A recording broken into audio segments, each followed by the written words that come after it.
Video में आपको atomic mass, average atomic mass, molecular mass और फार्मूला मास पढ़ाने वाला हूँ, जिसमें से सबसे पहले मैं आज आपको एटॉमिक मास स्टार्ट करता हूँ। अब देखिए, जो एटॉमिक मास होता है जो एलिमेंट का, एटॉमिक मास जो शुरुआती समय में जब एटॉमिक मास कैलकुलेट किया जा रहा था तो उसमें किसी भी एटम का एग्जैक्ट मास नहीं लिखा जाता था। एग्जैक्ट मास लिखने की बजाय वो क्या करते थे, एक एलिमेंट के मास को दूसरे एलिमेंट से कंपेयर करते थे। अब क्योंकि एलिमेंट का मास कंपेयर करके लिखा जाता था, इसलिए उसको रिलेटिव मास कहते हैं। तो आज मैं सबसे पहले आपको जो है एटॉमिक मास में स्टार्ट करता हूं, रिलेटिव एटॉमिक मास से इस टॉपिक को शुरू करता हूं।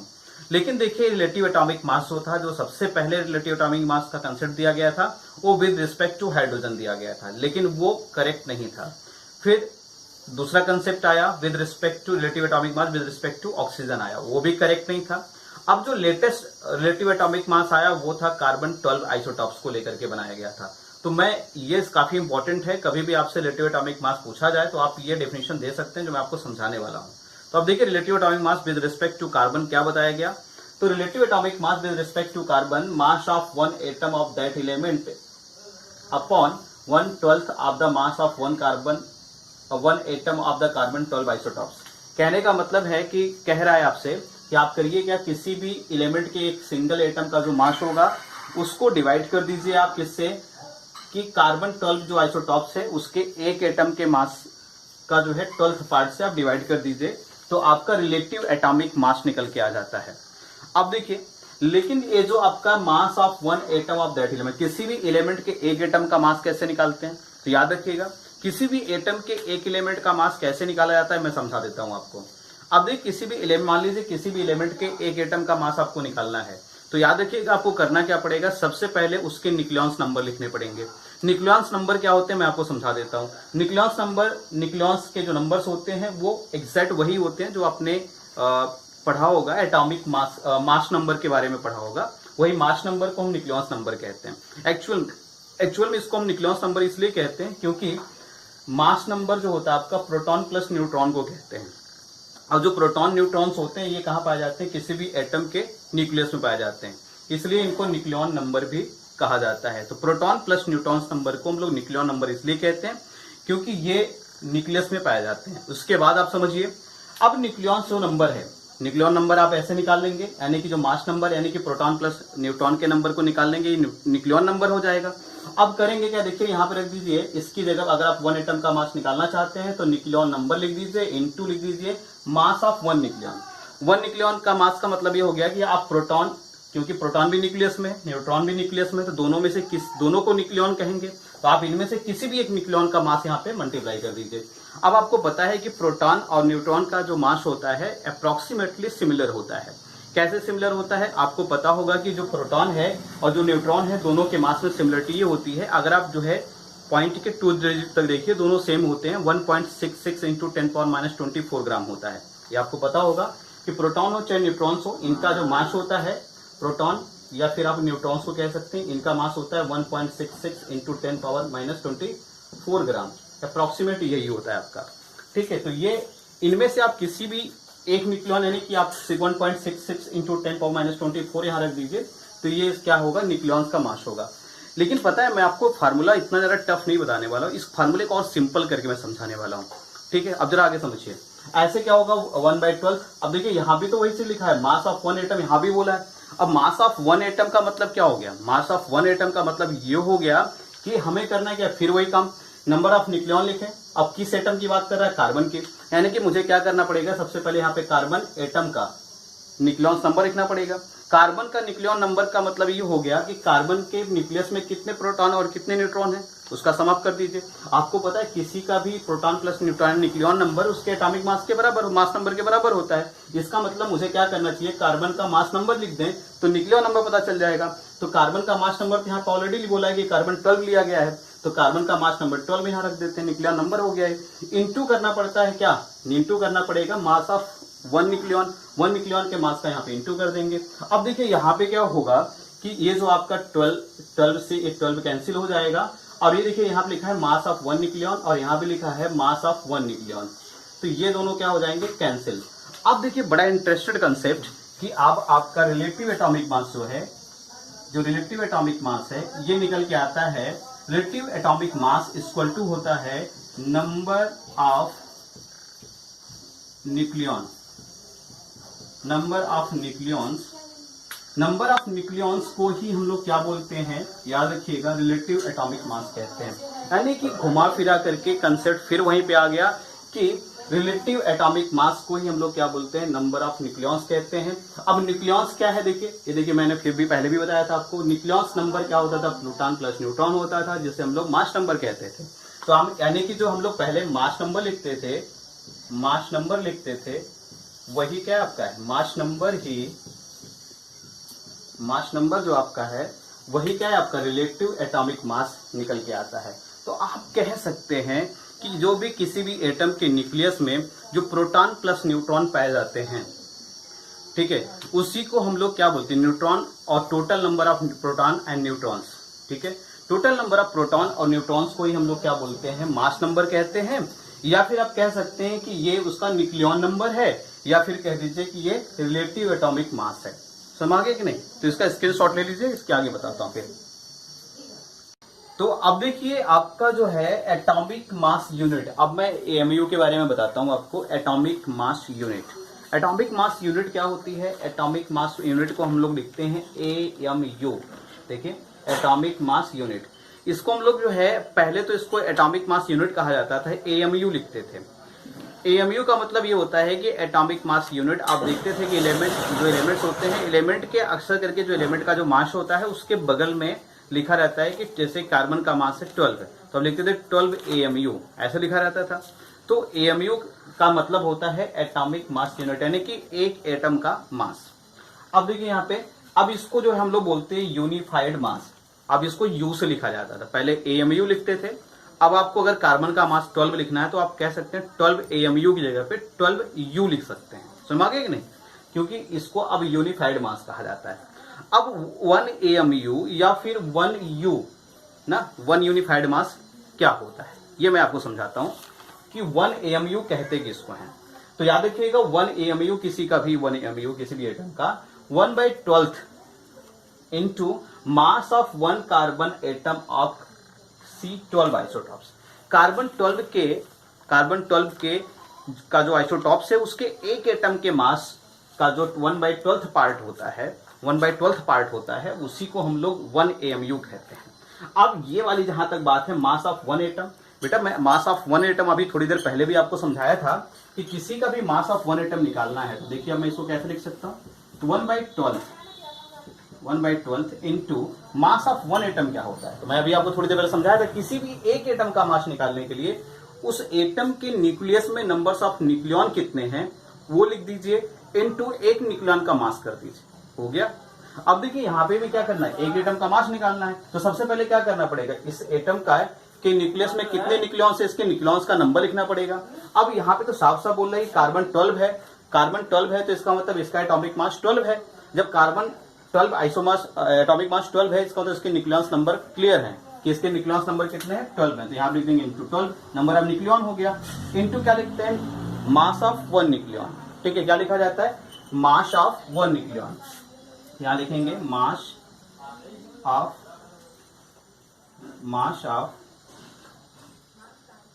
1 न्यूक्लियॉन, 1 न्यूक्लियॉन का मास, ये कर देंगे।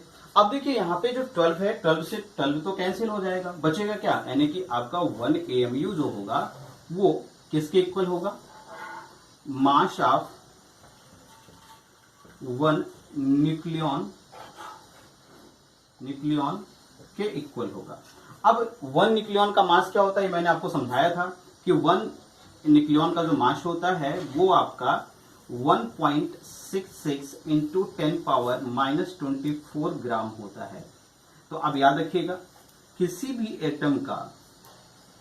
एटम को अगर एएमयू में रिप्रेजेंट किया गया है, अगर आप उसको एएमयू से ग्राम में रिप्रेजेंट करना चाहते हैं तो आप क्या कर सकते हैं, उसमें ये वाली वैल्यू रख दीजिए, तो वो एएमयू से ग्राम में रिप्रेजेंट किया जा सकता है। देखिए 1 एएमयू, क्योंकि 1 एएमयू जो होता है 1.66 इंटू 10⁻⁻24 ग्राम होता है। ऐसा क्यों मैं लिख रहा हूं, क्योंकि आपको पता है कि 1 एएमयू 1 न्यूक्लियॉन के मास के इक्वल होता है। और आपको पता है 1 न्यूक्लियॉन का मतलब प्रोटॉन या न्यूट्रॉन। प्रोटॉन या न्यूट्रॉन का मास कॉमनली क्या होता है 1.66 इंटू 10⁻24 ग्राम होता है। तो यही आपका जो है क्या है 1 AMU की वैल्यू है, इसको आप नोट कर लीजिए।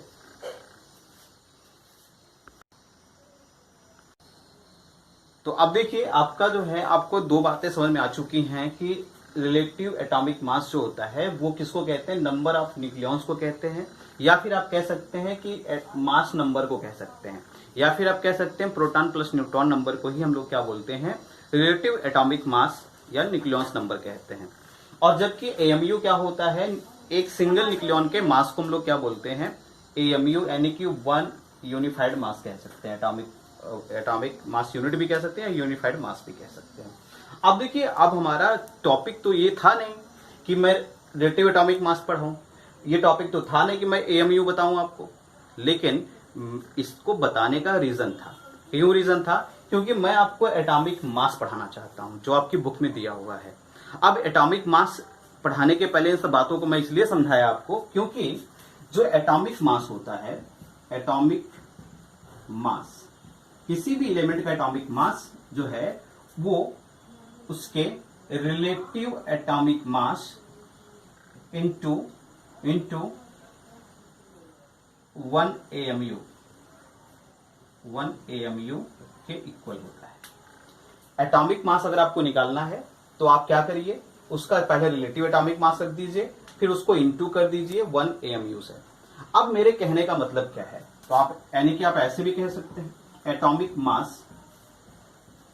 मास इक्वल टू, अब देखिए रिलेटिव एटॉमिक मास, रिलेटिव एटॉमिक मास का मतलब क्या हो गया प्रोटॉन प्लस न्यूट्रॉन, इनटू कर दीजिए 1 AMU। 1 AMU किसको कहते हैं हम लोग, 1 AMU किसको कहते हैं 1.66 इंटू 10⁻24, ये आ जाएगा। यानी कहने का मतलब है किसी भी एटम का एटॉमिक मास अगर आपको निकालना है तो आप करें क्या, हमेशा उसके प्रोटॉन प्लस न्यूट्रॉन, यानी कि जो उसका प्रोटॉन प्लस न्यूट्रॉन, कहने का मतलब है उसका जो मास नंबर है, या फिर मैं कह दूं उसका जो न्यूक्लियॉन नंबर है, उससे आप क्या करिए उसके न्यूक्लियॉन नंबर या मास नंबर, जिसको हम लोग प्रोटॉन प्लस न्यूट्रॉन कहते हैं, उसकी वैल्यू में क्या कर दीजिए आप 1.66 इंटू 10⁻24 का इंटू कर दीजिए, तो जो भी मास होगा आपका वो ग्राम में आ जाएगा। अब जैसे मैं आपको एग्जांपल दूं, सपोज दैट आप कहते हैं कि ऑक्सीजन जो एटम है आपका, मान लीजिए आपके पास ऑक्सीजन एटम है, ऑक्सीजन एटम जो कि इस तरह से लिखा जाता है 8 एटॉमिक नंबर होता है इसका, एटॉमिक मास इसका 16 होता है। अब आपसे कहा जाए कि इसका एटॉमिक मास बताइए, आपसे अगर इसका एटॉमिक मास पूछा जाए तो इसका एटॉमिक मास कैसे निकालेंगे, देखिए इसका एटॉमिक नंबर 8 और मास नंबर क्या है 16। तो अब देखिए इस एलिमेंट में यहां पे जो लिखा है ये इसका है मास नंबर, क्वेश्चन में मास नंबर दे दिया 16, ठीक है, मास नंबर 16 दे दिया। अब सिंपली निकाल सकते हैं, तो इसका एटॉमिक मास क्या हो जाएगा, एटॉमिक मास इक्वल टू हो जाएगा number of nucleon. Number of nucleon किसको कहते हैं, मास नंबर को ही तो कहते हैं, यानी कि इसका मास नंबर कितना है 16, यहां लिख दीजिए आप 16 इंटू 1.66 इंटू 10⁻24, ये क्या है आपका 1 न्यूक्लियॉन का मास है, तो ये 1.66 इंटू 10⁻24, अगर आप ऐसा कर देते हैं तो ये वैल्यू आपकी क्या आ जाएगी, ग्राम में आ जाएगा मास इसका। तो ये तरीका है, बहुत ही सिंपल तरीके से आप क्या कर सकते हैं, किसी भी एटम का एटॉमिक मास निकाल सकते हैं। इसके लिए चाहिए क्या, बहुत सिंपली आप दिमाग में बैठा लीजिए, किसी का भी एटॉमिक मास कैलकुलेट करने के लिए आपको क्या पता होना चाहिए, दो बातों पे ध्यान दीजिए। पहला चीज उसका मास नंबर कहां लिखा रहता है, किसी भी एटम के अपर स्क्रिप्ट पे लिखा रहता है, अपर स्क्रिप्ट पे उसका मास लिखा रहता है। कोई आइसोटॉप्स है तो उसके नाम के साथ उसका मास दिया रहता है सिंबल के साथ। अब देखिए उसका मास पता चल गया, आपको मास नंबर पता चल गया, तो मास नंबर में क्या कर दीजिए 1 न्यूक्लियॉन का जो मास होता है यानी कि 1.66 इंटू 10⁻24 का इंटू कर दीजिए, बिंदास तरीके से आपका आंसर आ जाएगा। सबसे सिंपल तरीका है, सीधा मास नंबर इंटू 1.66 इंटू 10⁻24 कर दीजिए, मास ऑफ एटॉमिक मास निकल के आ जाएगा आपका। ऐसे काफी क्वेश्चन है, आप उसको सॉल्व करिएगा। तब तक इसका स्क्रीनशॉट लीजिए। स्टार्ट करते हैं हम लोग एवरेज एटॉमिक मास।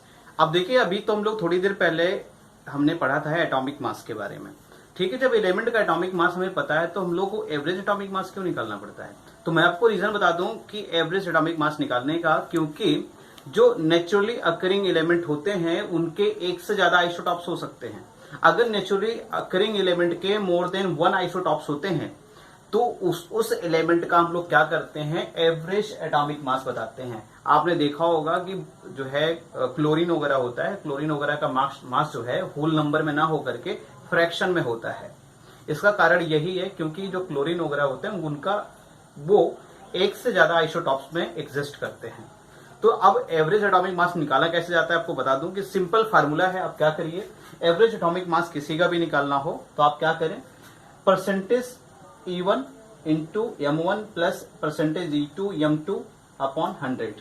अब मैं आपको बता दूं कि ये बहुत सिंपल, आप घबराइए मत। क्यों सिंपल है जरा देखिए, क्योंकि जो E1 होता है, यहाँ पे जो E1 लिखा है, E1 या E2 जो भी है, ये E है क्या? एक्चुअली मैंने यहाँ पे E जो है नेचर परसेंटेज एबोडेंट लिख दिया है, परसेंटेज नेचुरल एविडेंस। ये नेचुरली कितने परसेंट पाया जाता है, यानी कोई आइसोटॉप्स होगा, मतलब किसी भी, जैसे कार्बन के कार्बन 12, कार्बन 13, कार्बन 14 होते हैं, क्लोरीन के 35, क्लोरीन 37 होता है, ऑक्सीजन का 16, 17, 18 आइसोटॉप्स होता है। एक एलिमेंट के एक से ज्यादा आइसोटॉप्स हो सकते हैं और जिनके एक से ज्यादा आइसोटॉप्स होंगे उन्हीं का एवरेज एटॉमिक मास हम लोग निकालते हैं। अब देखिए, किसी का एवरेज एटॉमिक मास जो होता है, हर आइसोटॉप्स एक बराबर जो है नेचर में जो उसका अकरेंस होता है वो एक जैसा नहीं होता। तो अब क्या होता है कि जो अलग अलग अकरेंस यानी कि अलग अलग परसेंटेज में एलिमेंट पाए जाते हैं हमारे नेचर में, तो वही परसेंटेज आपको मैंने यहाँ पे ई लिख दिया है। अब मैंने यहाँ पे E1 लिखने का मतलब ये है कि जो फर्स्ट, अगर एक आइसोटॉप, तो पहला आइसोटॉप जो है उसका परसेंटेज कितना है नेचर में, और E2 का मतलब दूसरा जो आपका आइसोटॉप्स उसका कितना परसेंटेज है। ऐसे अगर मान लीजिए उस एलिमेंट के 3 आइसोटॉप्स हैं तो प्लस करके ऐसे E3 भी लिख सकते हैं आप उसका परसेंटेज। और उसके साथ साथ क्या है कि आप करना क्या है, परसेंटेज लिखिए। परसेंटेज के बाद जिसका परसेंटेज आप लिख रहे हैं, नेचुरल परसेंटेज लिख रहे हैं, उस परसेंटेज के साथ साथ उसी का मॉलिक्यूलर मास लिख दीजिए। M1 क्या है आपका, यम जो लिखा है यहाँ पे मोलर मास होता है। तो जब भी क्वेश्चन आपको दिया जाएगा, देखिए जैसे एक क्वेश्चन मैंने यहाँ लिख रखा है, calculate the average atomic mass of chlorine. यहाँ पे क्लोरीन का एवरेज एटॉमिक मास निकालना है, ये एनसीईआरटी का क्वेश्चन है। अब इसमें दिया है क्लोरीन के 2 आइसोटॉप्स हैं, देखिए जैसे क्लोरीन 35 और क्लोरीन 37 है। अब जो क्लोरीन 35 है ये नेचर में इसका नेचुरल जो एविडेंस है, ये नेचुरल एविडेंस इसका जो है 75.77% पाया जाता है, ठीक है। और जबकि क्लोरीन 37 जो है 24.23 पाया जाता है, यानी कि नेचर में क्लोरीन 35 का ज्यादा परसेंटेज है। और देखिए, और इसके साथ साथ यहाँ लिखा है जो क्लोरीन 35 है इसका मोलर मास भी लिख रखा है यहाँ 34.9689, और जो क्लोरीन 37 है इसका मोलर मास लिख रखा है 36.9659। तो ये आपका मोलर मास, इसको मैंने यम से दिखाया है, और जो ये आपका नेचुरल एविडेंस है जो परसेंटेज दिया रहता है, मैंने इसको ई से दिखाया है। अब अगर मान लीजिए इसी का आप जो है क्लोरीन का क्या कैलकुलेट करना चाहते हैं, एवरेज एटॉमिक मास, तो आप क्या कर सकते हैं, क्लोरीन का एवरेज एटॉमिक मास निकालना है तो एवरेज एटॉमिक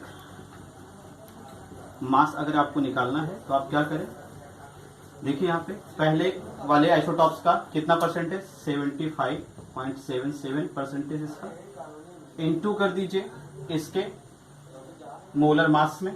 मोलर मास कितना है इसका, 34.9689। ये तो पहला हो गया। ऐसे आप दूसरे का, ये तो पहले वाले का हो गया, देखिए percentage into molar mass, plus अगर 2 आइसोटॉप्स है तो दूसरे वाले का लिखिए, फिर दूसरे वाले का परसेंटेज कितना है 24.23% into molar mass. Molar mass कितना है इसका 36.9659 अपॉन क्या होगा, अपॉन कर दीजिए क्या 100 कर दीजिए, अपॉन क्या कर दीजिए 100। ये तरीका है आपका। देखिए यहाँ पे 2 तरह के आइसोटॉप्स थे, तो पहले आइसोटॉप्स का परसेंटेज इनटू पहले वाले का मास, ये देखिए, प्लस दूसरे वाले का परसेंटेज दूसरे का मास, यानी कि जितने भी आइसोटॉप्स हैं उनका क्या करेंगे, उनका परसेंटेज और मोलर मास का प्रोडक्ट क्या करते जाएंगे, ऐड करते जाएंगे, अपॉन 100 कर देंगे। आप इसकी पूरी वैल्यू कैलकुलेट कर लीजिए तो ये आपका आ जाएगा 35.5 आ जाएगा। ये 35.5 लिखा जाएगा, आप एक बार देख लीजिए इसको कैलकुलेट करके। तो आपने देख लिया, कैलकुलेट कर लिया होगा मैं उम्मीद करता हूं। तो देखिए आपकी वैल्यू कितनी आ गई 35.5। अब इसकी यूनिट क्या लिखते हैं हम लोग, इसकी यूनिट लिखेंगे या तो एएमयू लिख सकते हैं या फिर यूनिफाइड मास लिख सकते हैं। तो लेकिन जो एएमयू है वो बहुत पुराना ट्रेंड है, अभी मॉडर्नली हम लोग क्या लिखते हैं, एएमयू के जगह पे हम लोग यूनिफाइड मास लिखते हैं। तो इसको हम बोलेंगे 35.5 यूनिफाइड मास। ये आपकी वैल्यू हो गई, एग्जैक्ट आंसर आ गया आपका। तो बेटा जितने भी क्वेश्चन है एनसीईआरटी में दिए हुए हैं और एनसीईआरटी के ऐसे बहुत से एग्जांपल भी दिए हुए हैं और भी साइड बुकों में दिए हैं, और जहां पे भी क्वेश्चन आपको मिल जाए इन क्वेश्चंस को जरूर सॉल्व करें आप, इनका स्क्रीनशॉट ले लीजिए। आगे बढ़ते हैं आज का लास्ट टॉपिक जो कि है मॉलिक्यूलर मास और फार्मूला मास। अब देखिए मॉलिक्यूलर मास क्या होता है, मॉलिक्यूलर मास कैसे कैलकुलेट किया जाता है। मॉलिक्यूलर मास जो है आपका the sum of the atomic mass of element present in molecule. जैसे मान लीजिए कोई भी मॉलिक्यूल दे दे, जैसे आपके पास CH4 दे दिया है या C6H12O6 दे दिया, ग्लूकोज का मॉलिक्यूल दिया है, यहाँ पे मेथेन का मॉलिक्यूल दिया है। अगर आपसे पूछे कि इसका मॉलिक्यूलर मास क्या होगा, ये मॉलिक्यूल गिवन है, अब इनका मॉलिक्यूलर मास अगर आपसे पूछा जा रहा है तो कैसे कैलकुलेट करते हैं। तो जरा समझिए, मॉलिक्यूलर मास इसका निकाला जाएगा। पहले देखिए यहाँ पे कार्बन जो एलिमेंट है, ठीक है, इस यहाँ पे कार्बन एलिमेंट दिखाई दे रहा है। कार्बन एलिमेंट का मास जो है कितना होता है आपका, तो आपको पता है कार्बन एलिमेंट का मास जो है एटॉमिक मास 12 होता है। अब कार्बन एलिमेंट कितनी बार आया है, 1 टाइम आया यहाँ पे, तो ये हो जाएगा 12 इंटू 1 प्लस अगला एलिमेंट, समाप्त कर देंगे अगले एलिमेंट को। अब देखिए यहाँ पे जो एलिमेंट है उसका नाम है हाइड्रोजन। हाइड्रोजन का एटॉमिक मास क्या होता है 1। अब लिख देंगे यहाँ पे 1 इंटू ये जो हाइड्रोजन और कितने टाइम आया है 4 टाइम, तो यहाँ कर देंगे इंटू 4। अब देखिए आपकी वैल्यू क्या आ जाएगी, इसको आप कैलकुलेट करेंगे तो ये हो जाएगा 12 1 जा 12 प्लस 1 4 जा 4, ये टोटल वैल्यू आपकी आ जाएगी 16। इसकी यूनिट क्या होगी, यूनिफाइड मास, यू लिखेंगे, ठीक है। 16 यूनिफाइड होगा इसका मास, क्या होगा 16 यूनिफाइड मास होगा इसका, 16 लिखेंगे इसका, या 16 AMU भी लिख सकते हैं आप। ऐसे देखिए इसका C6H12 कैसे निकालेंगे, कार्बन है यहाँ पे, कार्बन का मास क्या होता है 12, कितने टाइम है 6 टाइम है, प्लस अगला एलिमेंट कौन है हाइड्रोजन, मास क्या होता है 1, कितने टाइम आया 12 टाइम, प्लस अगला एलिमेंट कौन है ऑक्सीजन, ऑक्सीजन का मास क्या होता है एटॉमिक मास 16। अब इंटू क्या हो जाएगा, कितने टाइम आया 6 टाइम। अब निकालिए इसको, 12 6 जा क्या होता है 72, 1 12 जा 12, 16 6 जा 96। तो ये आपका निकाल लीजिए इसको, देखिए कितना आ जाता है आपका वैल्यू, तो ये 6 2 8 8 2 10, और देखिए यहाँ पे 9 1 10 10 और 7 17, ये हो जाएगा देखिए 6 2 8 2 10 0 10 11 11 7 18 118 यूनिफाइड मास हो जाएगा इसका। इस तरीके से निकाला जाता है। तो ये है आपका मॉलिक्यूलर मास निकालना, और भी मॉलिक्यूलर मास है अपनी बुक से देख करके आप उसको कैलकुलेट करें। अब देखिए मैं आपको यहाँ पे कुछ और चीजें समझाने वाला हूँ, जरा उसको समझिए। आपको फार्मूला मास बताता हूँ। Formula mass same molecular mass की तरह निकाला जाता है, बस कंडीशन थोड़ी सी चेंज होती है। कंडीशन चेंज ये होती है कि आपका फार्मूला मास हम किसी कंपाउंड या मॉलिक्यूल का ही निकालते हैं, लेकिन वो कंपाउंड कुछ स्पेशल कंडीशन में रहता है। कंपाउंड ऐसा स्पेशल कंडीशन होगा कि जिस कंपाउंड का हम लोग मास निकाल रहे हैं वो कंपाउंड आपका आयनिक होना चाहिए। कंडीशन ये है, आयनिक कंपाउंड किसी कंपाउंड को हम तब कहेंगे जब किसी कंपाउंड में कैटायंस और एनायन के बीच में स्ट्रॉन्ग फोर्स काम कर रहा हो। अब कोई भी कंपाउंड कैटायन कब बनाता है और एनायन कब बनाता है, मैं अब आपको समझा रहा हूं। किसी कंपाउंड का कोई एलिमेंट अगर इलेक्ट्रॉन को लूज करता है तो वो क्या बना लेता है, पॉजिटिव चार्ज। इसी पॉजिटिव चार्ज वाले एटम को, आयन को हम लोग क्या बोलते हैं, कैटायन कहते हैं। और अगर कोई एलिमेंट क्या कर दिया, किसी इलेक्ट्रॉन को गेन कर लिया तो क्या होगा, वो नेगेटिव चार्ज बनाएगा, तो नेगेटिव एलिमेंट्स फॉर्म करेगा या नेगेटिव आयंस कहेंगे इसको। तो जो ये आयंस बन रहा है नेगेटिव वाला, इसी को एनायंस कहते हैं। अब देखिए कुछ एग्जांपल है, जैसे NaCl है, सोडियम क्लोराइड, ये भी क्या करता है, एक आयनिक कंपाउंड होता है। Na2SO4, सोडियम सल्फेट, ये भी एक आयनिक कंपाउंड है। ZnS, ये भी एक आयनिक कंपाउंड है। अब ये देखिए सेम, इसका मास तो सेम, जैसे मॉलिक्यूलर मास आपने कैलकुलेट किया वैसे ही कैलकुलेट किया जाएगा, एलिमेंट के मास को समाप्त करके ही कैलकुलेट किया जाएगा। लेकिन बस ये है कि इसके मास को हम मॉलिक्यूलर मास नहीं कहते, बल्कि इसके मास को, क्योंकि आयनिक कंपाउंड है इसलिए इनके मास को हम क्या बोलेंगे, फार्मूला मास कहेंगे। तो याद रखिएगा, देखिए मैं आपको दिखाता हूं, देखिए कोई सिमिलरिटीज एकदम बिल्कुल कोई चेंजेस नहीं है इसके अंदर। जैसे सोडियम है, सोडियम जो है इसका मास होता है 23, और 23 इंटू क्या होगा, नंबर्स ऑफ सोडियम कितने 1, प्लस क्लोरीन का मास होता है 35.5 एटॉमिक मास, और ये आया 1 टाइम है। अब देखिए सेम वैसे ही जैसे आप वहां पे किया था आपने, यहाँ क्या हो गया 23, यहाँ पे 1 जा 23 हो जाएगा, प्लस 35.5 हो जाएगा। अब इसको कैलकुलेट करेंगे, देखिए कितना आ जाएगा, इन दोनों को ऐड कर लीजिए, क्या आ जाएगा 58.5 आ जाएगा आपका। और इसकी भी यूनिट वही होगी जो मॉलिक्यूलर मास की यूनिट होती थी, यूनिफाइड मास इसको भी लिखते हैं यू। देखिए यूनिफाइड मास लिख दिया हमने। तो याद रखिएगा मास निकालने का तरीका वही होता है, जो तरीका आपने मॉलिक्यूलर मास निकालने में लगाया, सेम वही फंडा क्या होगा यहां भी होगा, कैलकुलेट करने का मास। लेकिन इसके मास को मॉलिक्यूलर मास नहीं कहेंगे अगर आयनिक कंपाउंड है, तो आयनिक कंपाउंड के मास को हम लोग क्या बोलते हैं, फार्मूला मास कहते हैं, याद रखिएगा। ओके, तो आज मैं उम्मीद करता हूं कि आपने जो कुछ भी मैंने पढ़ाया आपने अच्छे से ऑब्जर्व किया, और साथ में आप जो है प्रॉमिस करेंगे कि आज बैठ करके एनसीईआरटी के जो क्वेश्चंस हैं या फिर जो भी अदर्स बुक में दिए हुए क्वेश्चंस हैं उनको आप सॉल्व करेंगे। इसी के साथ बेस्ट ऑफ लक।